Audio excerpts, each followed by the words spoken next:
యూరియో రామచంద్ర అని 2 నెలల సంధి రైతులంతా సొసైటీల దగ్గరనే రాత్రనక పగలనక పడిగాపులు కాస్తున్న వార్తలు దినాం చూస్తూనే ఉన్నాం కదా. మరిగా దానికి కారణమేందో సెంటర్ మంత్రి బండి సంజయ్ అన్న మాజీ మంత్రి కేటీఆర్ గిట్ల చెప్పుకొచ్చిండ్రు. నిన్న మీడియాలో కూడా లారీ లోడ్ పడుకున్నారు. యూరియా రైతుల పొలాలకు యూరియా పోతలేదు. బ్లాక్ మార్కెట్లకు ఎమ్మెల్యేల గనిమేలు బ్లాక్ మార్కెట్ లోడ్ తరలిస్తున్నారు. మరి దీని మీద రాష్ట్ర ప్రభుత్వం సమాధానం చెప్పాలి. నిన్న మిర్యాలలో కూడా జరిగిన సంఘటన ఫస్ట్ సమాధానం చెప్పండి. ఇట్లా దొరికింది ఒకటి. కాంగ్రెస్ చాలా ఎక్స్పర్ట్స్, ఎందుకంటే వాళ్ళు దీనిలో చాలా 40-50 సంవత్సరాలు దేశాన్ని రాష్ట్రం పాలించారు. ఎట్లా దొరికిందో అది అని కొత్తగా వేసినాడు ఎమ్మెల్యే పోయింది.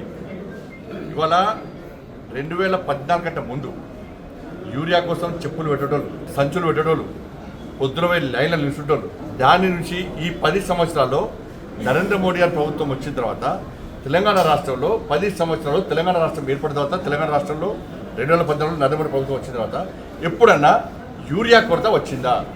ఈ 10 సంవత్సరాలు. ఈ సంవత్సరం ఎందుకు వస్తున్నది? ఒక ప్లాన్ లేదు. రబీ సీజన్లో వాళ్ళు వాడుకున్నటువంటి యూరియాకు లెక్కపత్రం లేదు. విన్నారు కదా సెంటర్ మంత్రి బండి సంజయ్ అన్న మాటలు.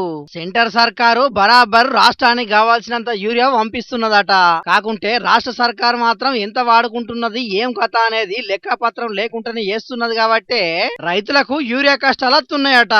12 లక్షల మెట్రిక్ టన్నుల యూరియా పంపిస్తే 9 లక్షల మెట్రిక్ టన్నుల యూరియా వాడుకున్నారట. ఇంకా మిగిలిన యూరియా ఏమైతున్నది?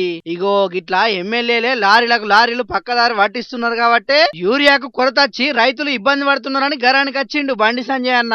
మొత్తం నరేంద్ర మోడీ ప్రభుత్వమే చేస్తున్నది, రాష్ట్ర ప్రభుత్వం చేసేదేం లేదు ఇంలా. అయినా కూడా నరేంద్ర మోడీనే బదనాం చేస్తున్నారని కోపానికి వచ్చిండు ఇట్లా. ఇక బండి సంజయ్ అన్న ఇట్లా మాట్లాడితే కేటీఆర్ గిట్లా మాట్లాడకొచ్చిండు. ఇప్పుడు పొద్దున వార్త చూస్తే ఇక వీళ్ళ మిర్యాల కూడా ఎమ్మెల్యే కొత్తగా గెలిచిన కాంగ్రెస్ ఆయన ఉన్నాడు కదా, ఆయన గన్మ్యాన్ ఒక లారీ యూరియా తీసుకుపోయిండట. ఆయన గన్మెన్. మరి గన్మెనే లారీ యూరియా తీసుకపోతే ఎమ్మెల్యే ఎంత ఎత్తుకపోవాలి? ఇక మరి మీరు ఒక లారీ లోడ్ గన్మెన్ ఎత్తుకపోతే ఎమ్మెల్యే సాబ్ కనీసం ఒక గోదామని ఎత్తుకపోవన్నా వద్దా? ఇజ్జత్ కా సవాల్. గట్లున్నది కాంగ్రెస్ వాళ్ళ కథ. ఆఖరి యూరియా కూడా బుక్తారే, నాకు అర్థం కాదు. అది కూడా తింటారా? రైతుల నోటికాడి ముద్ద గసంటోళ్ళు కాంగ్రెస్. ఒక గన్మేనే లారీ యూరియా తీసుకపోతే ఎమ్మెల్యే కనీసం గోదామైనా ఎత్తుకపోయే ఉంటాడని ఎడ్డిచ్చిండు కేటీఆర్.